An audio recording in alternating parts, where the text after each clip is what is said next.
예레미야 51장 54절부터 58절까지 제가 읽습니다.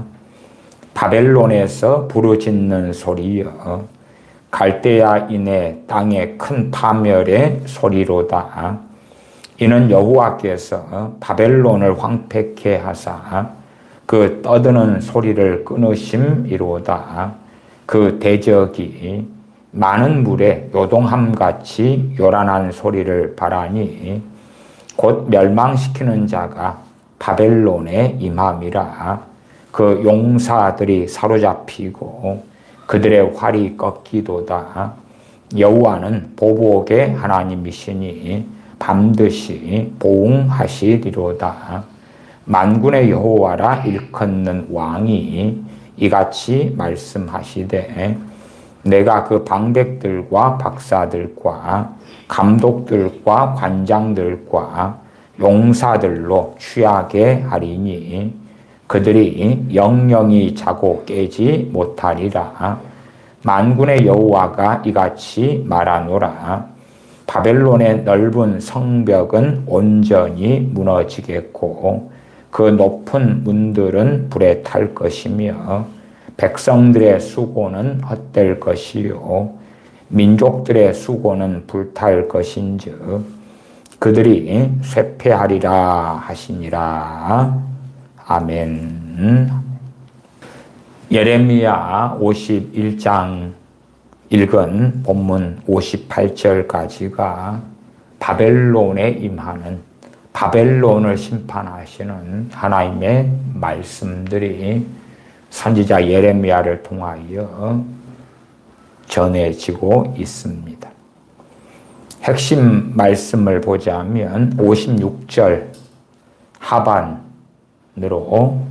말씀드립니다. 여호와는 보복의 하나님이시니 반드시 보응하시리로다. 여호와는 보복의 하나님이시니 반드시 보응하시리로다.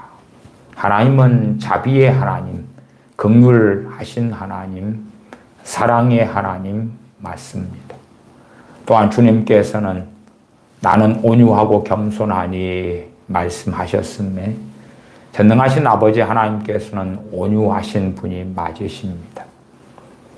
그럼에도 우리는 신약 구약 성경을 통하여 전능하신 아버지 하나님께서 보복의 하나님이시다 하는 것을 잊으면 안 됩니다. 세상사 속에서는 이 보복하는 것, 보수하는 것을 반대하지요. 그리고 많은 악인들에 대해서도 그들을 사형하는 그러한 사형제가 제대로 대부분의 나라들에서는 시행되지 않는 것을 봅니다. 오히려 이제 악한 나라들 혹은 중동의 이슬람이나 아프리카의 어떤 나라들 등등에서, 중국도 그러하지요. 그런 나라들에서 악하지 않은 사람들인데 정치적인 이유로 혹은 신앙의 이유로 우리 주 예수 그리스도를 믿는 사람들을 고문하고 처벌하고 처형하고 죽이는 일들이 많이 일어나는 것을 봅니다. 북한이 가장 대표적인 나라 중에 하나가 될 것입니다. 그러나 인권이라는 명목 속에서 그래서 나라가 대신하여 법을 통해서 이 악인들을 처벌하지 않고 악인들이 평안히 살아갈 수 있는 그러한 악한 세대가 되기도 했다. 얼마나 인권이란 이름 속에서 악인들이 보호되고 대한민국 안에서도 역사적으로 그 극심한 악인들, 전쟁을 일으켜서 대한민국 군인들, 민간인들 또한 대한민국의 자유를 지키기 위하여 온 무수한 군인들을 죽게 한 김일성 같은 악인들, 그러한 악인들의 구원을 위하여 어리석고 어리석게 기도해 온 대한민국의 기독교인들은 얼마나 많습니까? 그러한 악인들을 살리고 보호하고 도와주려고 행했던 그러한 기독교인들이 많지요. 그의 아들 김정일도 얼마나 북한에 믿는 사람들 핍박했고 어리석은 정책 등을 통하여 무수한 사람들을 굶어 죽게 했습니까? 김정은이는 말해서 뭐 하겠습니까? 정말 별의별 악랄한 일을 행하고 한국 드라마만 보았다 해도 총살시키고 강제 수용소에 집어넣고 예배드리거나 성경을 소지했다 그러면 총살이든 강제 수용소에 넣어서 고문에 죽이든 굶겨 죽이든 그러한 악인들, 그러한 악랄한 자들을 위하여 소위 어떤 목사는 계시까지 받지요. 그에게 주님이 말씀하셨다면서 그도 내 사랑하는 아들이니라. 그리고 그 교회는 대한민국에서 24시 기도의 집을 하는 교회인데 밤낮 없이 하나님께서 김정은이도 사랑하는 아들이다 그랬다. 그도 구원받아야 되는 사랑하는 아들이다. 그 영혼을 위하여 그가 구원받도록 기도하자. 북한에서 제일 큰 권력을 가지고 가장 사람들의 것을 빼앗아서 그래서 누리고 누리는 그 악랄한 자. 그러면서 무수하게 믿는 자들을 죽여왔던 자. 그런 자가 이 땅에서 떵떵거리고 권세를 누리고 잘 살다가 그도 구원받아야 된다. 그러한 어리석은 방식이 대한민국 교회에서는 NCCK, 소위 WCC에 속하여 북한과 하나 되고 북한과 일치 기도회를 하고 소위 그 사랑 타령하는 가운데 통일을 노래하는 그러한 자들에 의하여 하나님에 대한 왜곡이 얼마나 오랫동안 심화되어져 왔는가 하는 것을 기억해야 됩니다. 전능하신 하나님께서 이 보복하시는 하나님이시기 때문에 반드시 보응하시리로다. 그것을 잊어버립니다. 전 세계적으로 기후에 많은 재난들이 일어나고 있습니다. 지진도 많아지고 있고요. 적은 사람들이 행함으로 일어나는 비극적인 일들도 있습니다만은 그러나 천재지변 같은 일들이 벌어지고 있기도 하지요. 2011년에 지진이 일어나서 일본에서 후쿠시마 원전 사태가 벌어지는 것도 천재지변에 속하지요. 그 재난의 뒤에 어찌 하나님이 없다 할 수 있겠는가 그 말이에요. 지금 캐나다에서도 어마어마한 산불이 일어나서 제대로 몇 달째 끄지 못하고 있고 그 두 번째 어마어마하게 일어난 산불을 통해서 대한민국 면적의 지금 80%가 타고 있는 중입니다. 전능하신 하나님께서 그렇게 맛배기로 보여주는, 그것도 맛배기예요. 맛배기를 통해서 보여주시는 그러한 천재지변 재난 같은 것을 넘어서서 상상할 수 없는 그러한 하나님의 진노와 심판이 이 전 세계의 어느 때에 임할 것이라는 사실입니다. 그 마지막 세대가 된다면 전 세계에 벌어지는 재난, 하나님의 무서운 심판을 요한계시록에 기록된 것처럼 마태복음 24장 등에 말씀하신 것처럼 전 인류가 경험하게 될 것이다. 그 전 인류 안에는 태아도 있을 것이고 젖먹이도 있을 것이고 갓난아이도 있을 것이고 장애인도 있을 것이고 노인도 있을 것이고 중풍병자도 있을 것이고 병원에 입원해서 거동이 어려운 사람도 있을 것이다. 가난한 사람도 부유한 사람도 다 포함될 것이다. 하나님께서는 말씀하십니다. 어느 때에 전 인류를 심판하시겠노라고. 주님께 회개하고 돌아오지 않는 자들, 또한 겉보기에 주여 주여 하지만 불법을 행하고 살아가는 자들, 그러한 전 인류에 대하여 불로 심판하실 것이라고 끊임없이 그의 종들을 통하여 말씀해 오셨습니다. 베드로 사도를 통해서도 말씀하셨고 요한 사도를 통해서는 얼마나 많이 말씀하셨고 무엇보다 주님께서 친히 말씀해 오셨다는 것을 압니다. 그러한 하나님의 행하심에 대하여 우리는 구약을 통하여 많이 볼 수가 있습니다. 신약을 통해서도 볼 수가 있지요. 가까이에는 주님께서 예루살렘에 대하여 말씀하셨죠. 예루살렘아 예루살렘아 암탉이 병아리를 모으려 하는 것처럼 너희를 모으려 한 적이 얼마더냐. 그러나 너희가 내게 나오기를 원치 아니하였도다. 너희가 황폐케 되어 버림받을 것이다. 그 예루살렘에 대한 심판, 나아가 유대 땅에 대한 심판을 주님께서는 선언하셨고 그 선언은 당연히 아버지 하나님의 선언입니다. 주님께서 이 땅에 사람의 몸을 입고 인카네이션 성육신 하시면 얼마나 그의 백성 예루살렘, 이스라엘, 유대인들에게 복된 일이 일어나야 되겠습니까? 자, 이젠 내가 왔다. 그러면 대부흥이다. 내가 왔다. 대부흥이다. 너희들이 꼭 신사도에 속한 자들이 주장하는 것처럼 잠자다가도 회개가 터지고 그 세상 세속적인 일 속에 술구덩이에 들어갔다가도 갑자기 그 하나님의 사랑의 물결이 요동치고 그리고 하나님께 좋은 마음, 선한 마음으로 돌아오게 되고 주님께서 이 땅에 오셨으면 그런 일이 벌어지는 것을 기대하는 어리석은 사람들이 있었지 않습니까? 유대인들 같은 경우는 그러한 것과 양상은 다르지만 그럼에도 본질적으로 그러한 자기중심적으로 하나님께 기대하는 것들이 있었습니다. 그러한 것을 이루어주는 메시아, 그 그리스도를 원했습니다.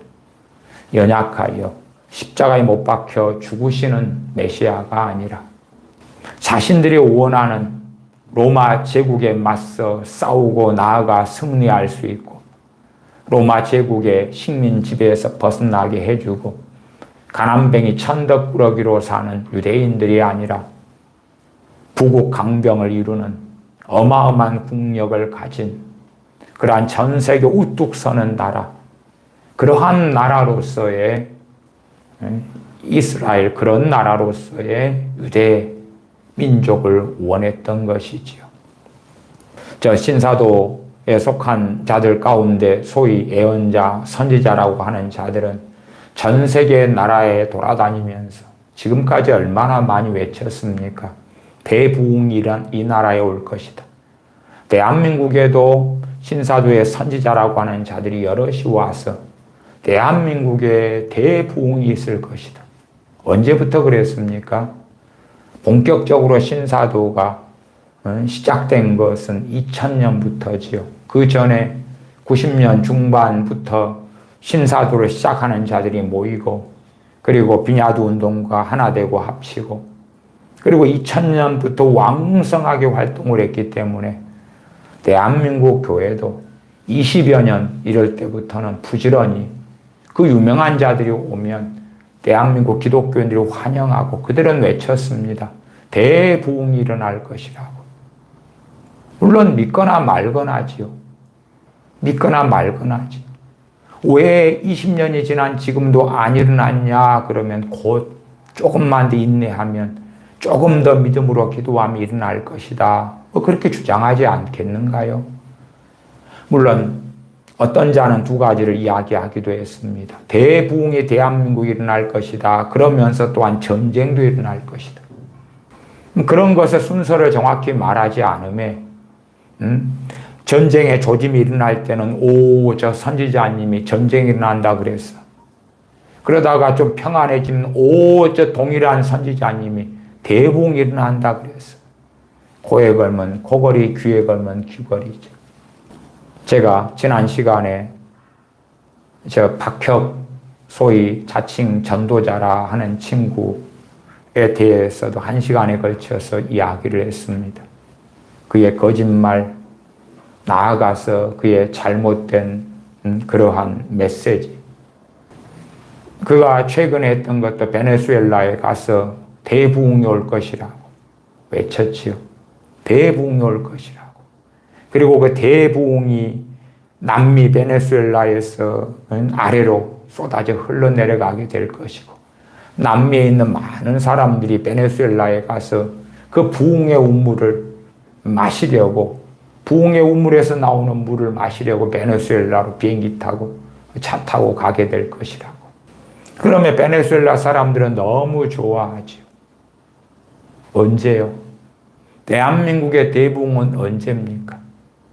오히려 제가 어제도 그렇게 말씀드렸습니다. 최근 대한민국 청소년들에 대한 리서치 결과가 나왔다 그랬지요.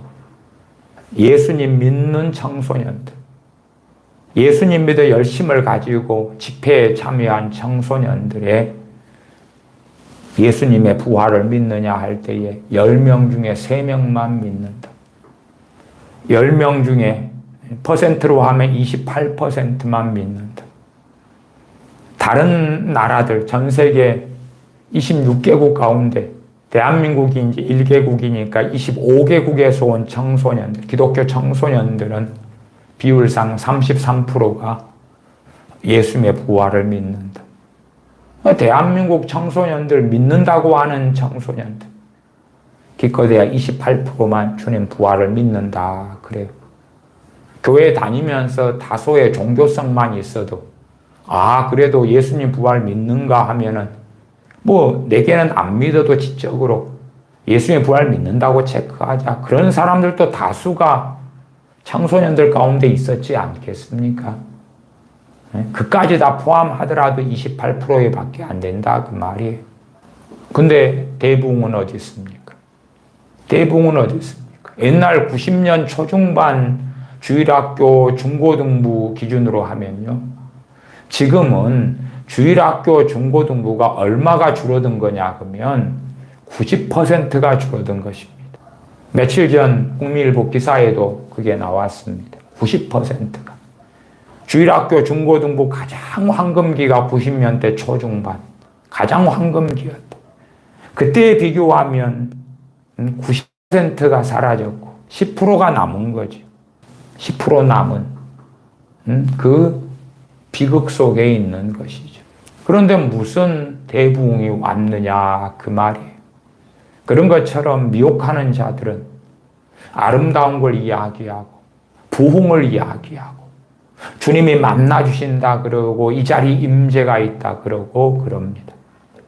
어떤 사람은 죽은 자를 수십 명을 살렸다는 그러한 사람이 와서 집회를 해도 믿거나 말거나이지만, 그러나 성경이 하나도 없어요.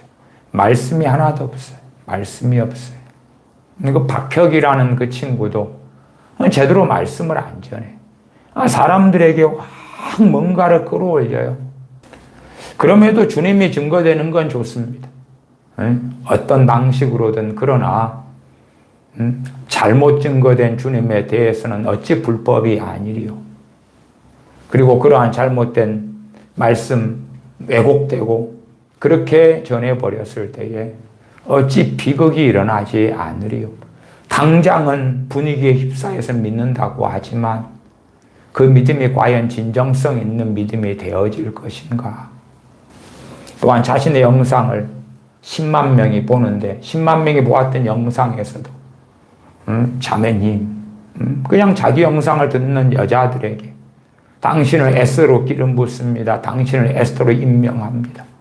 당신은 에스더가 되었습니다. 거기에서 말하는 에스더는 어떤 에스더입니까? 에스더서에 나오는 것처럼 그런 사명을 가진 에스더입니까? 에스더의 사명을 가진, 대한민국에서 그러면 에스더의 사명을 가진 그러한 에스더가 이제는 수만 명이 최소한 일어서게 되었습니까? 10만 명의 영상을 본 사람들 가운데 수만 명은 여자들일 테니까. 그 박혁이라는 젊은 93년생 친구에게 누군가를 에스더로 기름 붓고 에스더의 기름 부음을 줄 그런 영적 권위를 누가 주었습니까? 물론 그 친구는 하나님으로부터 자기가 부여받았다고 주장을 하죠. 그리고 자신을 목사로 소개해야 합니다. 어떤 실화를 바탕으로 했다. 그래서 찍은 5월 달에 나온 영화라고 만들어 놓은 것도 자신을 목사라고 소개해야 합니다. 그래서 목사가 창녀를 만났을 때 이런 일이 벌어집니다. 목사인 자기 박혁이가 창녀를 만났을 때 2019년까지도 더 크로스처치의 청년으로 있다가 갑자기 하나님께서 남미로 가라. 언제 목사가 되었습니까? 목사가 된 적이 없는데 대한민국 교회에서는 전도자다 그렇게 외치고 밖에서는 목사다. 물론 자기는 또 목사 안수를 다른 사람을 줍니다. 목사 안수도 주고 밖에서는 목사라고 포스터 붙이고 외국에서는 목사 신용을 합니다. 바르게 복음이 증거되면 전도자로 어떤 젊은 친구나 형제가 살아가는 건 얼마나 복되고 귀합니까? 나 그 친구는 베네수엘라 같은 데 다니면서 대부흥이 올 거라고 외치죠. 지난 주일에 그랬다 그 말이. 그런 레퍼토리예요. 그런 레퍼토리. 하나님께서 당신들을 너무 놀랍게 쓸 것이다. 그러면 신사도의 레퍼토리가 그런 것이. 또한 상당한 부흥사들이 사람들을 홀리고 속이는 레퍼토리가 그런 것이에요. 당신에게 하나님께서 놀랍게 쓰신다. 뭐 그런 상당한 부흥사들이 뭐라 그래요?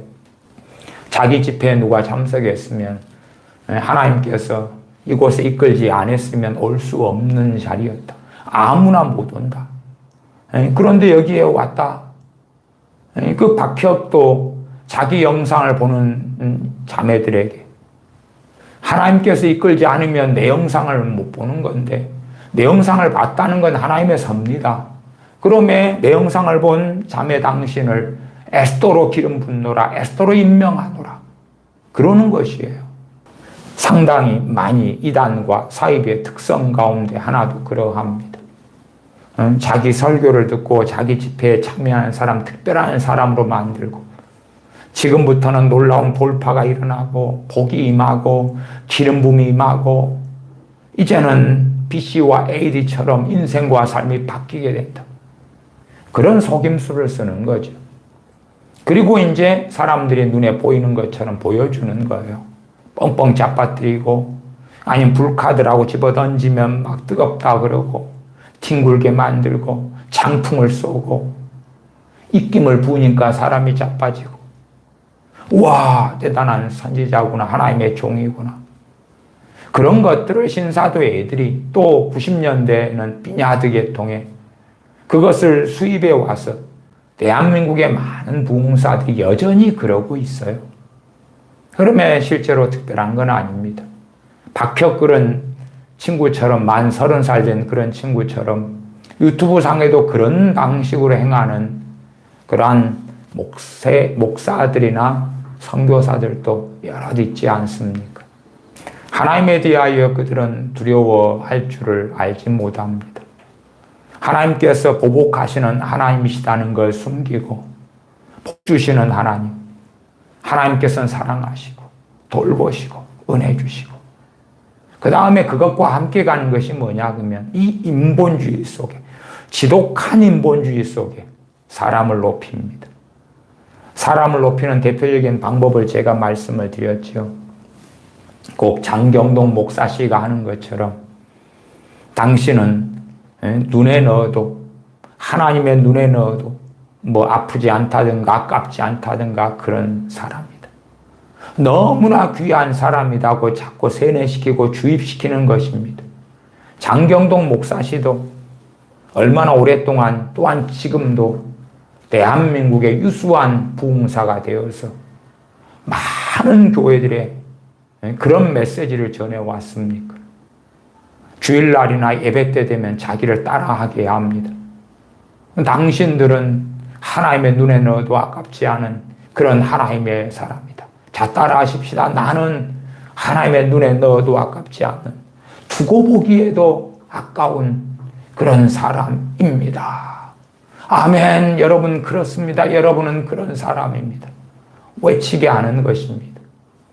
또 다른 메시지는 상당히 많은 자들이 전도할 때에 당신들은 천하보다 귀한 생명입니다. 아니면 교인들을 전도하러 보내면서 자, 천하보다 귀한 한 영혼을 구원하러 갑시다. 천하보다 귀한 한 생명 한 영혼이라 그럽니다. 그러면 무엇이 사라집니까? 보복하시는 하나님이 사라집니다. 보응하시는 하나님이 사라집니다. 성경에 신약이든 구약이든 하나님의 진노와 심판과 하나님의 보복에 대한 말씀이 얼마나 많습니까? 참 많은 부분의 시편에 그러한 말씀들이 보복하시는 하나님에 대한 말씀이거든요. 보복하시는 하나님.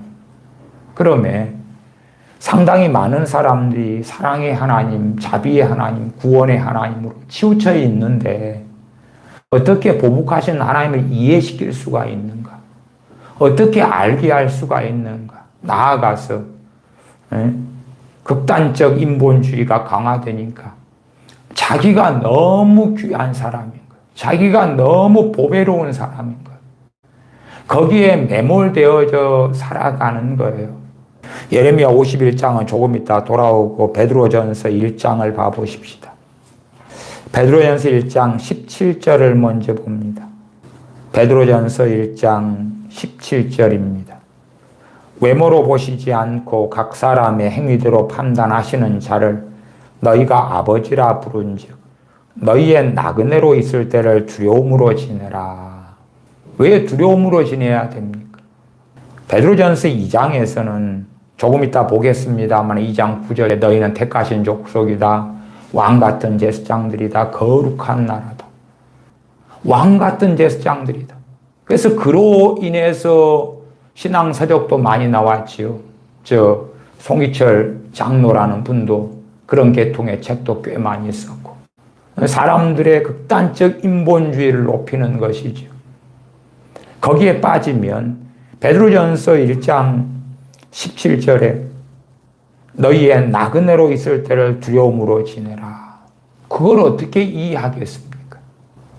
나아가 18절 19절 너희가 알거니와 너희 조상의 유전한 망령된 행실에서 구속된 것은 구속되었다, 구원받았다 그 말이죠. 구원받은 것은 은이나 금같이 없어질 것으로 한 것이 아니요 오직 흠없고 점없는 어린 양 같은 그리스도의 보배로운 피로 한 것이니라. 우리가 구원받은 것은 오직 그리스도의 보배로운 피로 구원받은 것이다. 우리의 행위나 행함이나 금이나 은이나 그런 게 아니다. 우리 같은 멸망받을 죄인을 긍휼받지 못한 자에게 긍휼을 베푸시고 하나님의 백성 아니었던 자들을 하나님의 백성 삼으시는 그 놀라운 은혜에 대하여 베드로 사도는 베드로 전서를 통하여 말씀하고 있는 것이지. 너희들이 탁월하고 위대하고 대단한 존재고 너희들은 사랑받을 존재이기 때문에 택하신 족속이 되었고 왕같은 제사장이 되었고 거룩한 나라가 된 거다. 그게 아닌데 베드로 전서의 문맥을 전혀 보려고 하지 않고 베드로전서 2장 9절 10절만 가져다가 와우, 나는 왕같은 제사장이다. 왕같은 제사장이다. 거룩한 나라다. 택하신 족속이다. 전혀 그렇게 될 수 없는 자들이 그렇게 되게 해주신 은혜에 대하여 증거하고 그 예수 그리스도의 복음에 대하여 증거하는 그러한 베드로 전서의 말씀을 자화자찬, 정신승리, 나는 존재적으로 너무나 귀하고 소중한 존재야. 그런 교만과 망상 속에 이끄는 걸로 많이 만들어 왔어요. 그런 계통의 신앙서적들 많이 쓰여졌고 그리고 인기 있고 베스트셀러가 되어 왔고 스테디셀러가 되어져 왔어요. 대한민국 교회에서 그랬다 그 말이에요. 그러나 이런 말씀은 안 봅니까? 24절로 갑니다. 1장 24절 모든 육체는 풀과 같고 모든 육체가 무엇과 같다 그럽니까? 풀과 같고 그 모든 영광이 풀의 꽃과 같으니 풀은 마르고 꽃은 떨어지다. 무엇이 귀하고 아름답냐? 25절 오직 주의 말씀은 세세토록 있도다. 영원토록 있도다 하였으니 너희에게 전한 복음이 곧 이 말씀이니라. 우리들 자신이 와 놀라운 부귀영화 놀랍고 아름다운 존재 그게 아니라 우리 육체는 풀과 같다 말씀하는 거죠. 모든 육체는 풀과 같고 그 영광이, 그 모든 영광이 우리가 누리고 가지고 소유하고 성공하고 우리의 재능을 갈고 닦고 직업적인 뭔가의 성취를 가져온다 할지라도 그 모든 영광이 풀의 꽃과 같다. 때가 되면 풀은 마르고 꽃은 떨어진다. 그것이 무슨 영원한 가치가 있겠습니까? 그러나 영원한 가치가 있는 양 착각합니다. 야고보서 4장 4절은 그렇게 말씀하죠. 내일 일을 너희가 알지 못하는도다. 너희 생명이 무엇이뇨? 너희 생명이 무엇이뇨? 너희는 잠깐 보이다가 없어지는 안개니라. 그러면 베드로전서 2장에 왕 같은 제사장이란 말씀하고 어긋나는 것처럼 보이잖아요. 아니요. 베드로전서의 문맥을 보면 전혀 어긋난 게 아니죠. 베드로전서 2장으로 갑시다. 2장 10절을 먼저 보십시다. 2장 10절. 너희가 전에는 백성이 아니더니, 전에 백성이 아니었다. 그러면 어떻게 백성이 되었는가? 너무나 귀하니까, 너무나 아름다우니까, 너희는 사랑받을 수밖에 없는 존재니까 그게 아니라 이제는 하나님의 백성이요 전에는 긍휼을 얻지 못한 자였더니 이제는 긍휼을 얻은 자니라. 하나님의 긍휼 때문에 그렇다 그 말이에요. 긍휼 때문에 긍휼을 베푸셨다는 거예요. 사랑받을 자격과 가치가 있기 때문이 아니에요. 대한민국 교회에 굉장한 영향을 끼친 복음송가가 있습니다. 과거 90년 후반인가요? 얼마나 많이 불러졌는지. 교회 청소년들에게나 청년들에게나 대표적인 복음송가라고 일컬어지는 것이 당신은 사랑받기 위해 태어난 사람. 그렇게 주구장창 오랫동안 불러왔어요. 아마 지금도 상당한 주일학교 중고등부에서는 아이들 생일 때가 되면 또한 누가 교회 출석하면 당신은 사랑받기 위해 태어난 사람, 그 사랑받고 있지요.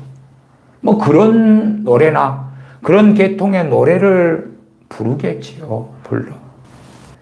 그렇게 망상 속에 들어가는 거예요. 너희는 잠깐 보이다 없어지는 안개다고. 너희 생명이. 그리고 하나님께서는 신약이든 구약이든 하나님의 진노와 심판에 대하여 그렇게 많이 말씀하셔도 아예 어린 자녀들을 주일학교에 중고등부에 보내면서 거짓으로 세뇌를 시키는 거예요. 그러니 얼마나 교만하겠습니까? 얼마나 자만심이 많아지겠습니까? 주님을 부인하고 떠나가도 하나님을 두려워할 줄을 몰라요. 온갖 짓을 해도 하나님을 두려워할 줄을 몰라요. 왜냐하면 나는 하나님이 너무나 사랑할 만한 존재니까. 나는 너무나 귀한 존재니까. 그런 레퍼토리를 많은 부흥사들이, 많은 목사들이 혹은 전도를 통하여 전해지고 저는 신사도 같은 자들을 통해 전해지고 저 박혁 같은 저 젊은 친구를 통해서 그 친구 유튜브 구독자가 벌써 10만이 넘었지 않습니까? 그렇게 대한민국 안에 막강한 영향력을 끼쳐가는 거예요. 아니 좋다고 하고 사랑한다고 하고 하나님의 심판, 하나님의 진노, 하나님의 공의를 전하지 않는데 혹여 그걸 말한다 해도 부드럽게 둥글납작하게 있는 듯 없는 듯 살짝 그러고 마는데 그리고 괜찮다, 좋다, 아름답다, 주님이 함께한다, 임재가 있다, 크게 쓰신다, 놀라운 기름 부음이 있다, 돌파가 나타날 것이다, 재정의 축복이 임할 것이다. 그러한 귀에 들리는 아름다운 소리를 듣죠. 때가 이르리니 사람들이 진리에서 돌이켜서 허탄한 이야기를 좋고 자기의 사욕을 좇을 많은 스승을 두게 될 것이라고. 지금이 당연히 그런 시대 아닙니까? 베드로전서 2장 9절에 오직 너희는 택하신 족속의 왕 같은 제사장들이요 거룩한 나라요 그의 소유된 백성이니. 그리고 끝나는 게 아니에요. 그렇게 하신 이유가 있다. 이는 너희를 어두운 데서 불러내어 그의 기이한 빛에 들어가게 하신 자의 아름다운 덕을 선전하게 하려 하심이라. 얼마나 그 사랑이 큰지, 그 은혜가 큰지를, 가치 없는 자, 구원받지 못할 자, 영원한 멸망에 처할 자, 공중권세 잡은 자를 따랐던 자들인 너희, 하나님의 배반자로 우상 숭배자로 살았던 너희를, 어둠 속에 있던 너희를 빛 가운데 하나님의 자녀로 왕 같은 제사장으로 삼아주신 이유는 전능하신 아버지 하나님의 아름다운 덕을 선전하게, 전하게, 전파하게, 선포하게, 선전은 때론 찬양하게로도 번역됩니다. 찬양하게 하려 하십니다. 아니, 내가 사랑받을 자격이 있어가지고 나를 사랑해 주셨으면 왜 내가 찬양해야 됩니까? 왜 내가 전능하신 아버지 하나님의 아름다운 덕을 전해야 됩니까? 내가 이쁨 받아야 되는데, 이쁨 받는 게 당연한데 나를 이뻐했다. 그건 이뻐하는 사람의 당연한 의무. 나는 누릴 권리고. 지금의 자녀들 가운데는 부모에 대해서 공경하고 효도하는 자녀도 별로 없지요. 왜? 아이들이 어떻게 듣고 배웁니까? 당연히 부모가 그렇게 해줘야 될 책임과 의무가 있어. 나는 자녀로서 부모에게 누려야 될 권리가 있어. 그래서 가난한 집에서는 부모가 제대로 뭘 못 해주죠.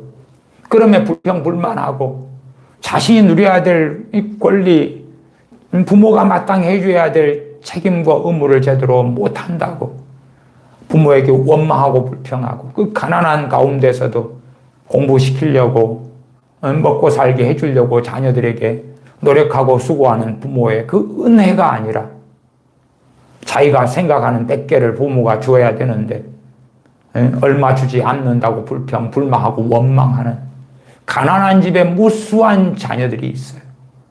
마찬가지예요. 부잣집의 자녀들도 부모가 그 애쓰고 수고하고 노력해서 모은 돈을 가지고 넉넉하게 채워주는데 그래도 부족하다고 외치는 거예요. 그래도 부족하다고. 더 내놓으라고. 그렇게 외치고 살아가는 거지.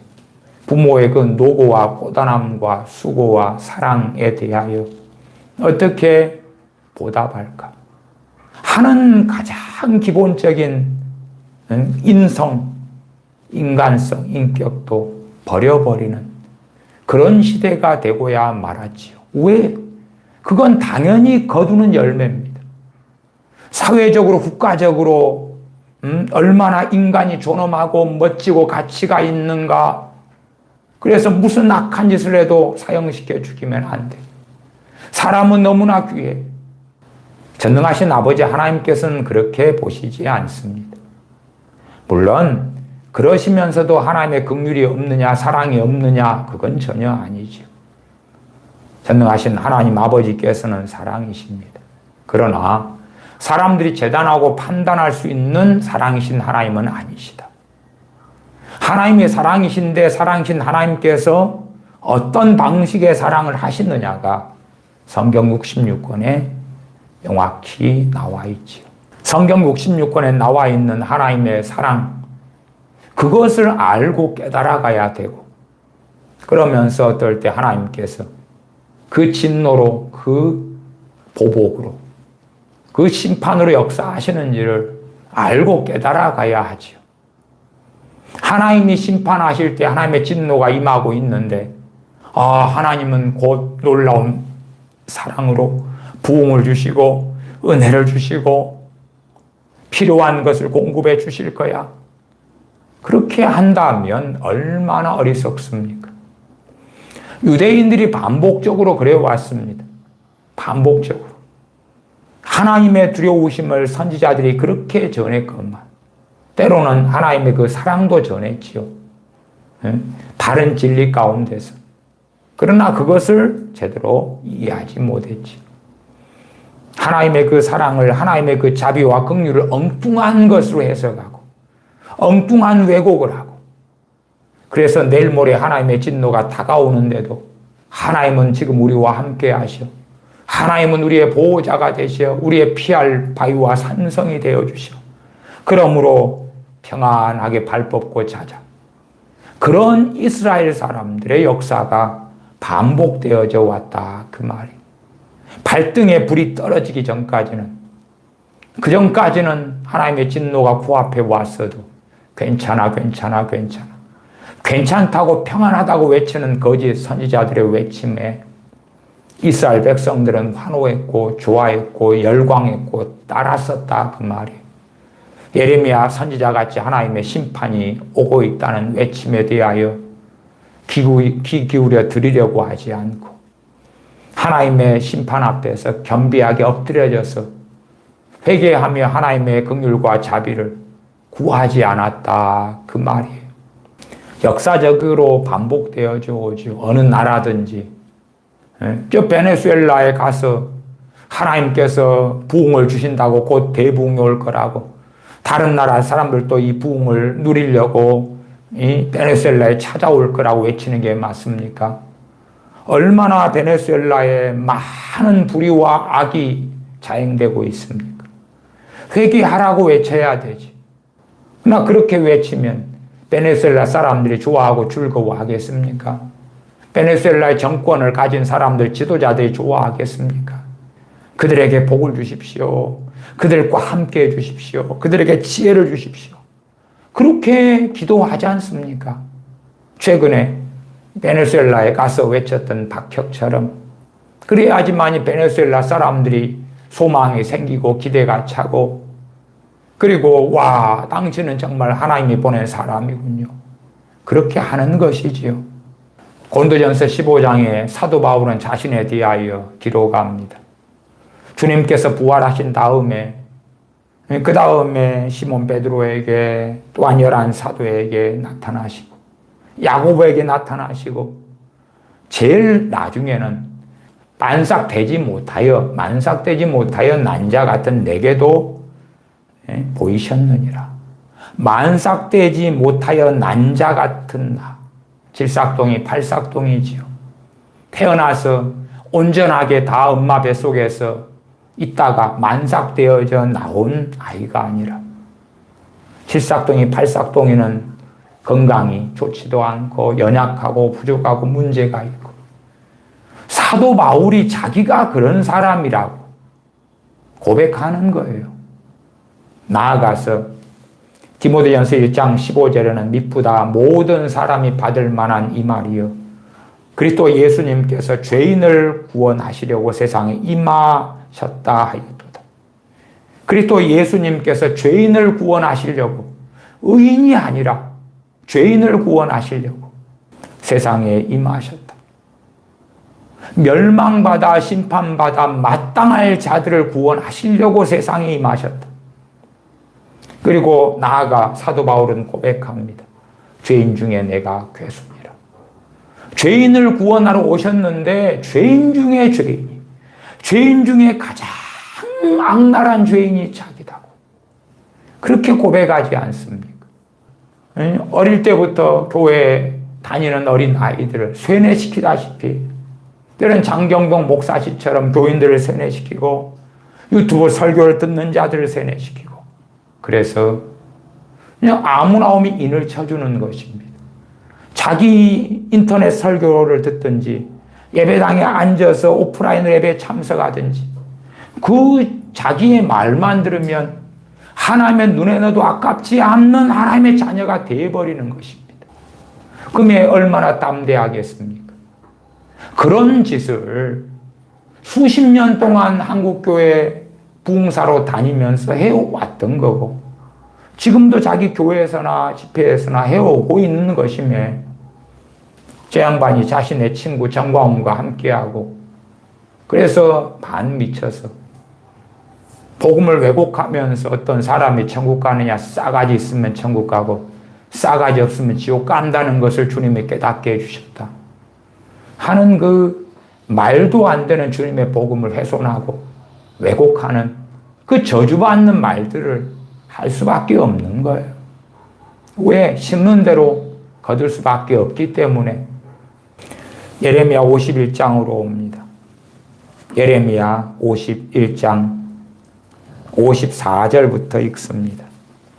바벨론에서 부르짖는 소리여 갈대아인의 땅의 큰 파멸의 소리로다.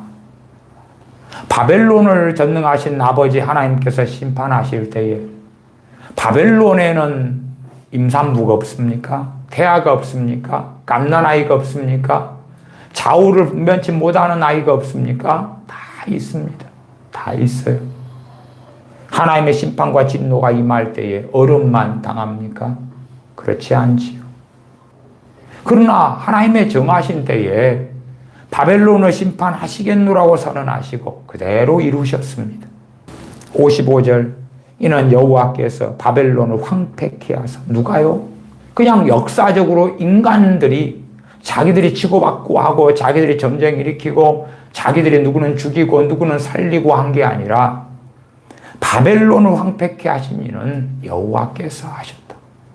여호와께서 하셨다. 이는 여호와께서 바벨론을 황폐케 하사 그 떠드는 소리를 끊으심이로다.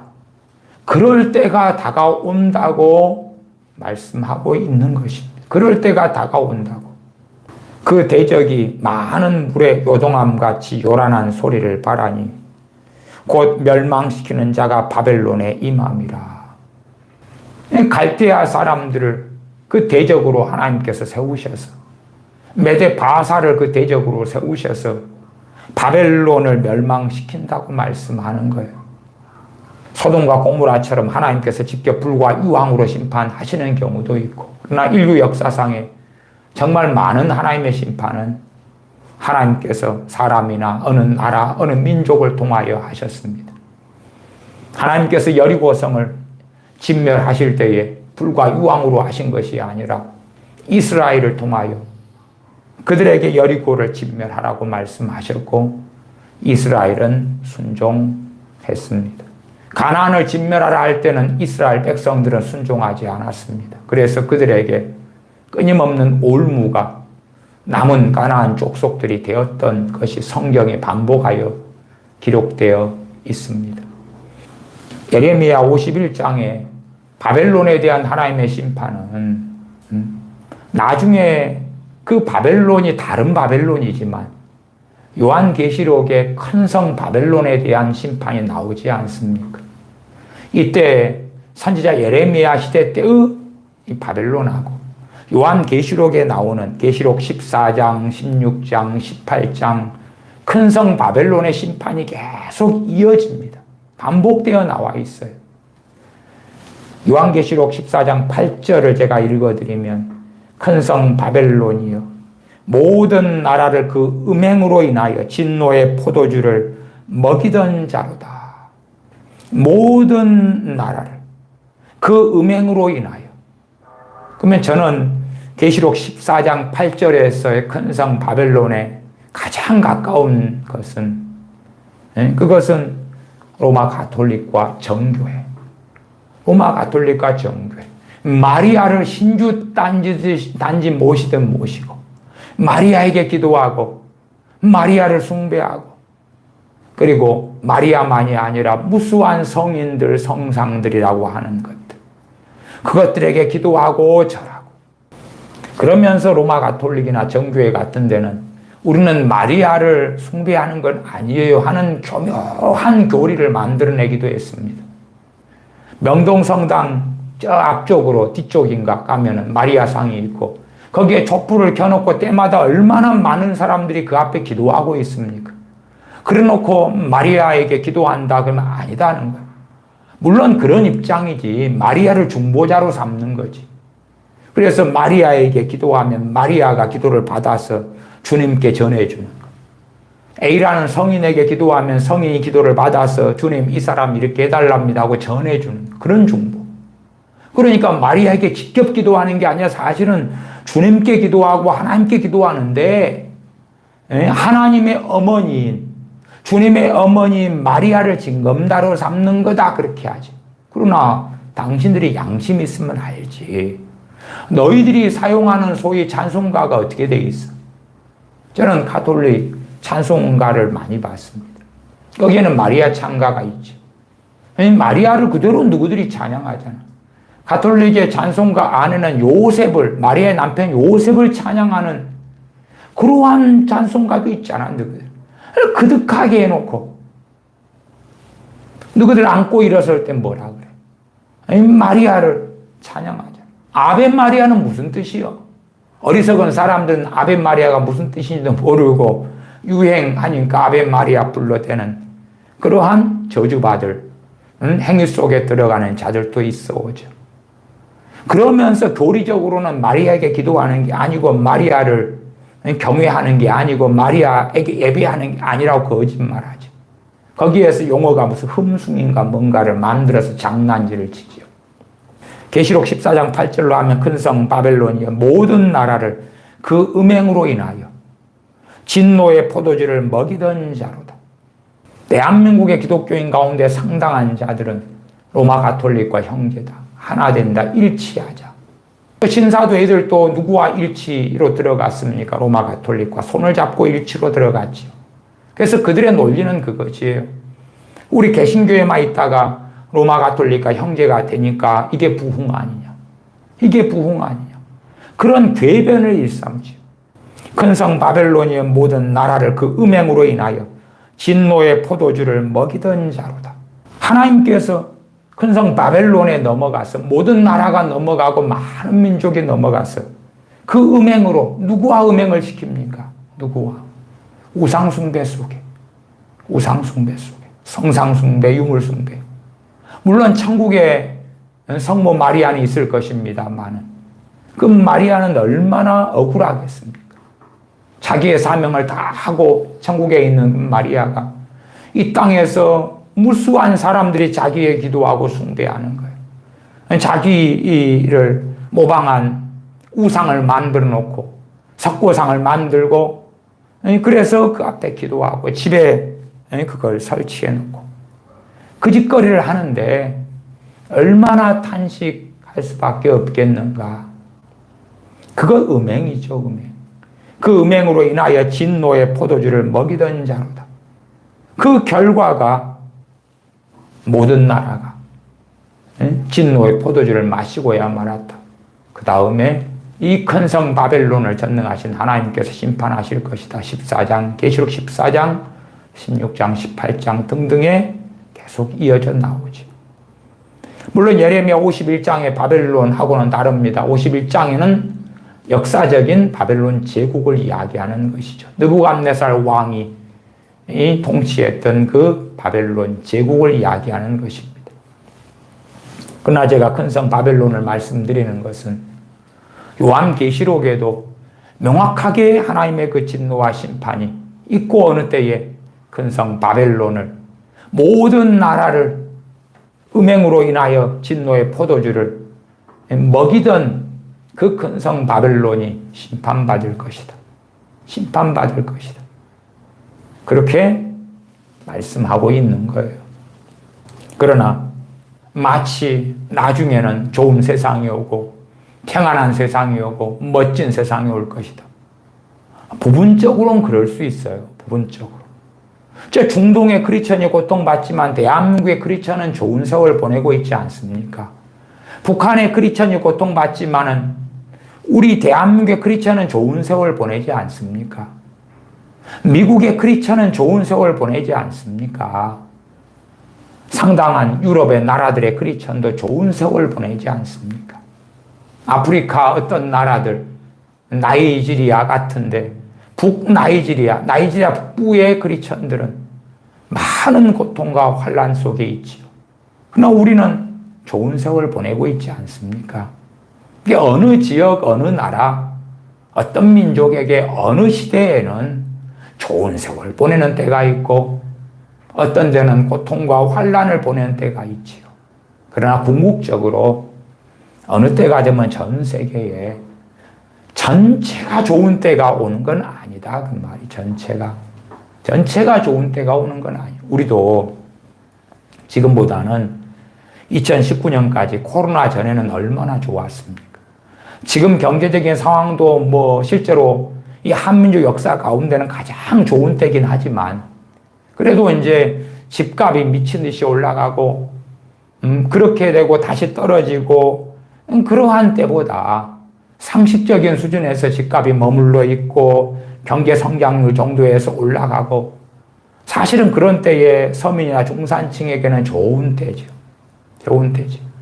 그렇게 우리가 2000년 때 좋은 때를 보냈다 해도 그때 중동이 북한이 좋은 때를 보낸 건 아니잖아요. 계속하여 많은 목사들이, 많은 자들이 선전하고 있는 거죠.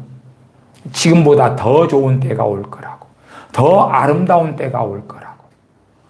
그러나 하나님께서는 각 나라들을, 각 민족들을 때에 따라 심판하시고 진노하시는 분이시다.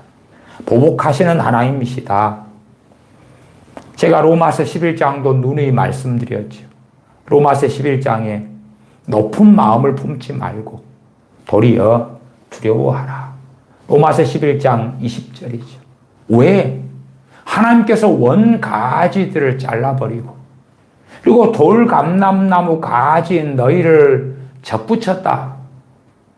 그 이야기를 하시면서 하나님께서 원가지들도 아끼지 아니하셨은즉 너도 아끼지 아니하시리라. 그게 복음이 나와 있는 로마서 11장 21절 아닙니까? 이방인이면서 이방인으로 예수님 믿게 된 당시의 로마 교회, 그리고 지금 우리들 너도 아끼지 아니하시리라. 경고하고 경계를 시키는 것 아닙니까? 그러나 사랑 타령에 빠지고 하나님의 진노와 보복이 없는 것처럼 착각하면 얼마나 소경되어져서 하나님을 두려워할 줄 모르고 어리석은 길로 달려가겠는가. 51장 55절 다시 읽습니다. 이는 여호와께서 바벨론을 황폐케 하사 그 떠드는 소리를 끊으심이로다. 그 대적이 많은 물의 요동함같이 요란한 소리를 바라니. 왜? 대적이 어마어마하니까 그렇지요. 곧 멸망시키는 자가 바벨론에 임함이라. 그 용사들이 사로잡히고 그들의 활이 꺾이도다. 여호와는 보복의 하나님이시니 반드시 보응하시리로다. 어느 때가 되어서 갓난아이도 노인도 장애인도 용사도 왕도 다 있지요. 그때에 하나님께서 보복하신다. 반드시 보응하신다. 57절 만군의 여호와라 일컫는 왕이 이같이 말씀하시되 내가 그 방백들과 박사들과 감독들과 관장들과 용사들로 취하게 하리니 그들이 영영이 자고 깨지 못하리라. 하나님이 그렇게 바벨론을 심판하실 때에 그들의 핵심 브레인들이 누굽니까? 그들의 모사가, 그들의 관장 지도자들이 술 취한 것처럼 해롱해롱해져버린 판단력이 떨어지고 지혜가 없어지고 잘못된 정책, 그리고 곧 전쟁이 일어나 끔찍한 처참한 멸망이 다가와도 알지 못하는 거예요. 무지해지는 거예요. 잘못된 길을 걸어가는 거예요. 근데 누가 그렇게 만드시냐? 만군의 여호와께서.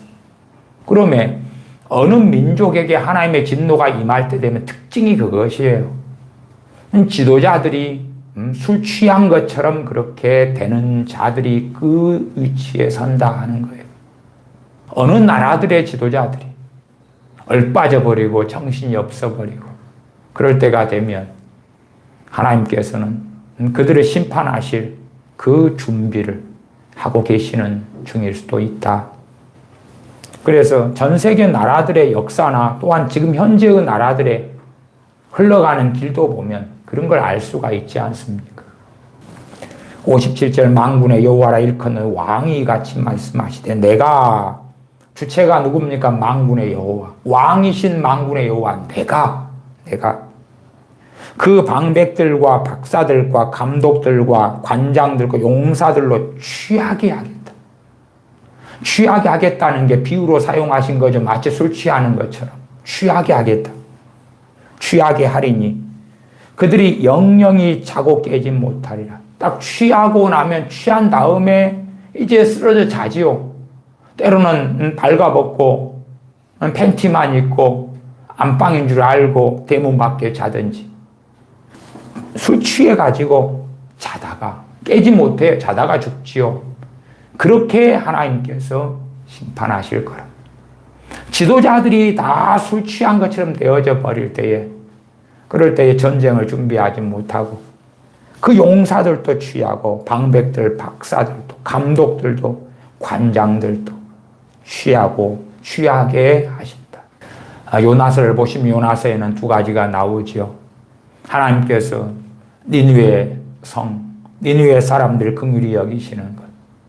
니느웨는 아수르 제국의 수도였지요. 그 니느웨, 그들에 대하여 하나님께서 40이 지나면 심판하실 것이라고 선지자 요나를 보냈지요.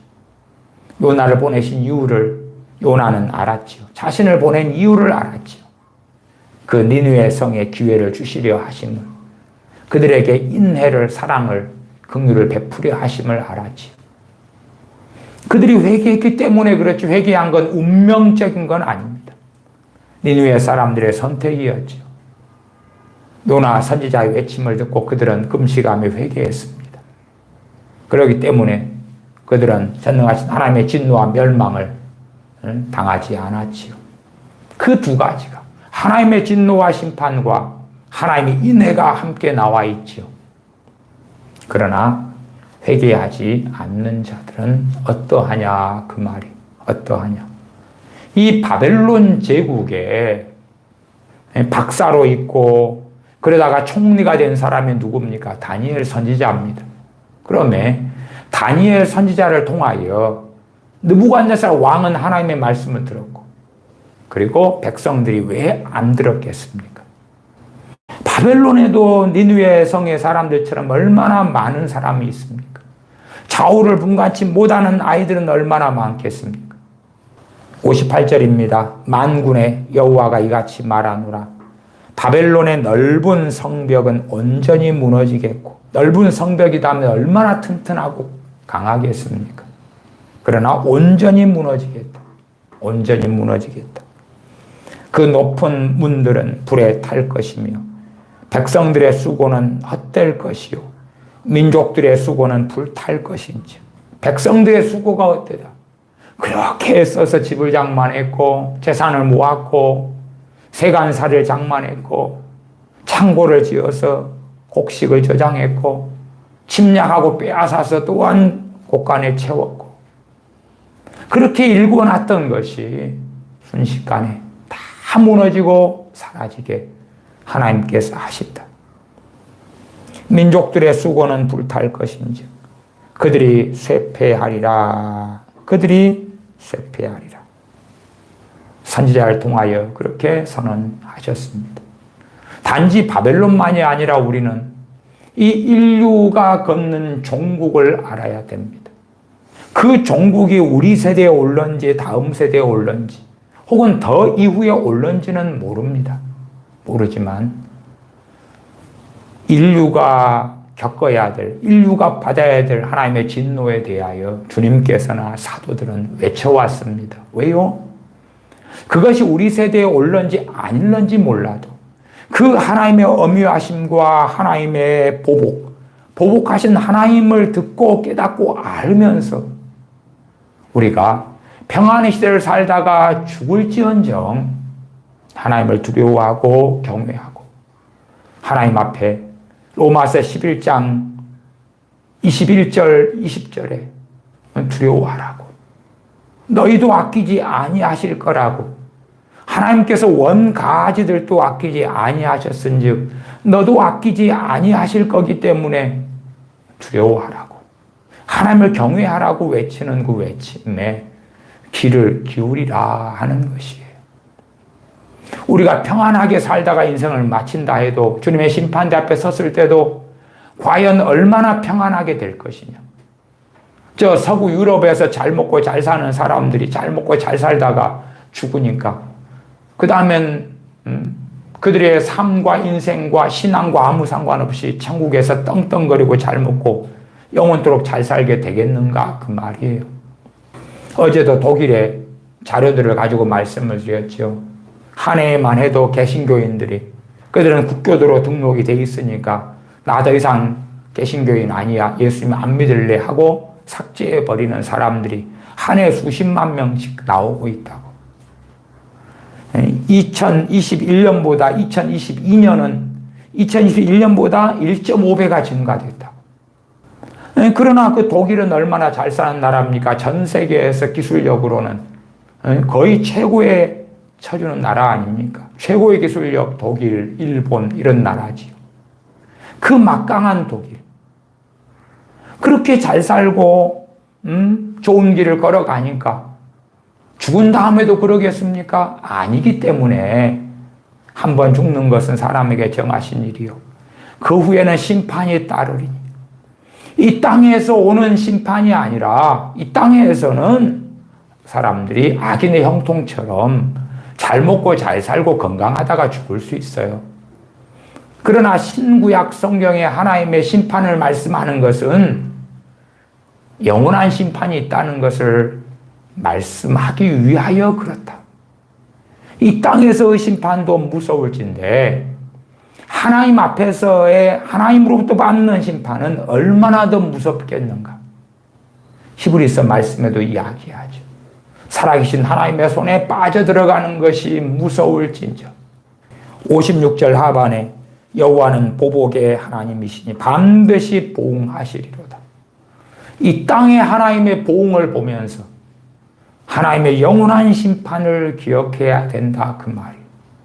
이 땅의 보응을 보면서 베드로전서 1장 17절처럼 외모로 보시지 않고 각 사람의 행위대로 판단하시는 자를 너희가 아버지로 부른즉 너희의 나그네로 있을 때를 두려움으로 지내라. 기도하겠습니다. 선지자 예레미야를 통하여 바벨론에 임할 심판들이 계속하여 선언되고 선포되는 것을 우리가 봅니다. 그런 것처럼 각 나라들, 각 국가들을 하나님의 때에 심판하실 뿐만 아니라 각 인생들도 한 번 죽는 것은 정하신 일이요 그 후에는 심판이 있으리니 전능하신 하나님께서 보응하시는 것을 알려주심에 아버지 하나님의 그 크신 사랑, 우리 주 예수 그리스도의 그 크신 은혜로 인하여 멸망받고 영원한 지옥에 떨어져야 마땅한 우리를 그 사랑, 그 은혜로 구원하시며 하나님의 왕 같은 제사장들로 삼으셨은즉 전능하신 아버지 하나님의 아름다운 덕을 선전하는, 선포하는, 찬양하는 그 하나님의 백성들로 살아서 하나님의 무서운 심판대가 아니라 착하고 충성된 종아, 잘하였도다 하는 칭찬을 받는 그 반열 속에 우리가 어서 부끄럽지 않게 주님을 배웁게 하여 주시옵소서. 우리 주 예수님의 이름으로 기도하옵나이다. 아멘.